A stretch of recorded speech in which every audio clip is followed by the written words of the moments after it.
या भोगावती शिक्षण प्रसारण मंडळाच्या निवडणुकीसाठी जे 13 उमेदवार आपल्या समोर आम्ही घेऊन आलो.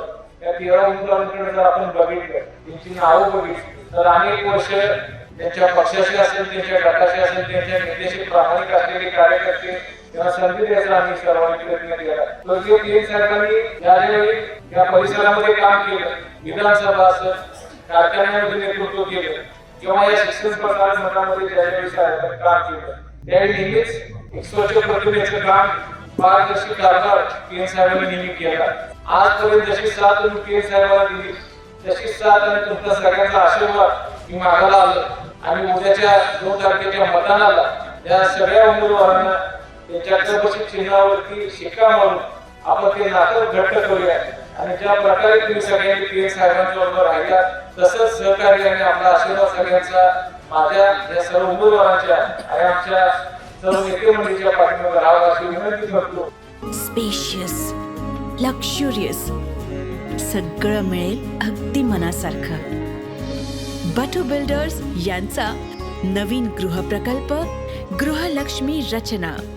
या भोगावती शिक्षण प्रसारण मंडळाच्या निवडणुकीसाठी जे 13 उमेदवार आपल्या समोर आम्ही घेऊन आलो. या 13 उमेदवारांकडे जर आपण बघितलं, त्यांची नावं बघितली तर अनेक वर्ष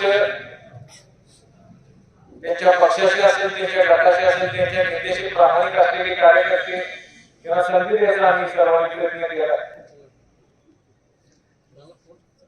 सगळी सुशिक्षित तरुण अनुभवी माणसं या पॅनलमध्ये आपल्या समोर आम्ही उमेदवार म्हणून दिल्यात. खरं तर त्याच्या निवड करत असतात जवळपास 200 अर्ज या आघाडीचे सरकार आमच्या समोर होते. अनेक छोटे उमेदवार यांच्या बरोबरीने आमच्या समोर होते. सगळ्यांना आम्हाला न्याय देता आला नाही.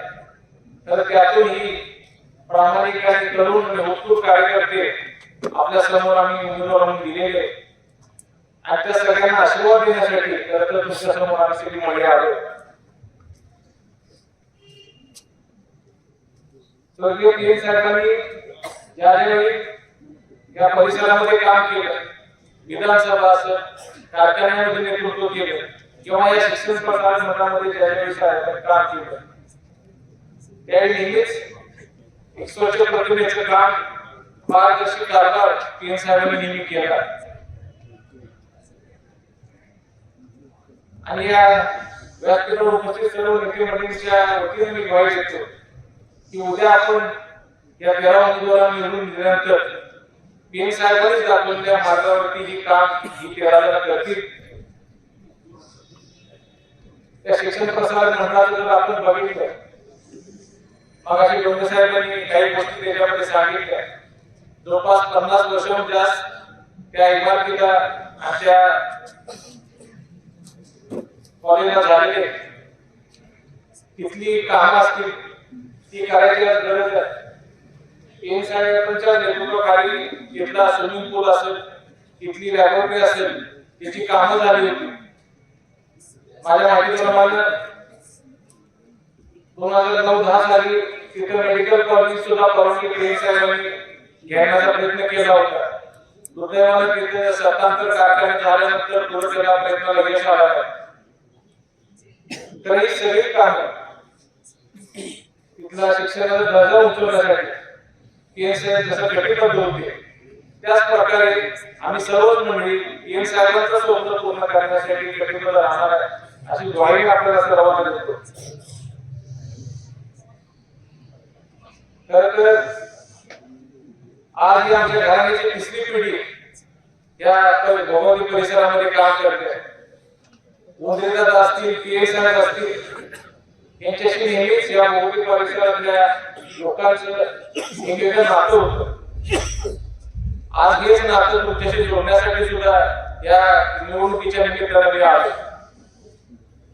आणि म्हणून आपल्या सर्वांना माझी विनंती राहील, आजपर्यंत जशी साथ तुम्ही पी.एन. साहेबांना दिली तशी साथ आणि तुमचा सगळ्यांचा आशीर्वाद मी मागायला आलो आणि उद्याच्या 2 तारखेच्या मतदानाला या सगळ्या उमेदवारांना त्यांच्या कर्मशील चिन्हावरती शिक्का मारून आपण ते नातं घट्ट करूया आणि ज्या प्रकारे तुम्ही सगळ्यांनी पी साहेबांच्या बरोबर राहिला तसंच सहकार्याने आपला आशीर्वाद सगळ्यांचा माझ्या या सर्व उमेदवारांच्या आणि आमच्या सर्व नेते मंडळीच्या पाठीमागे राहावा अशी विनंती करतो आणि थांबतो. जय हिंद, जय महाराष्ट्र.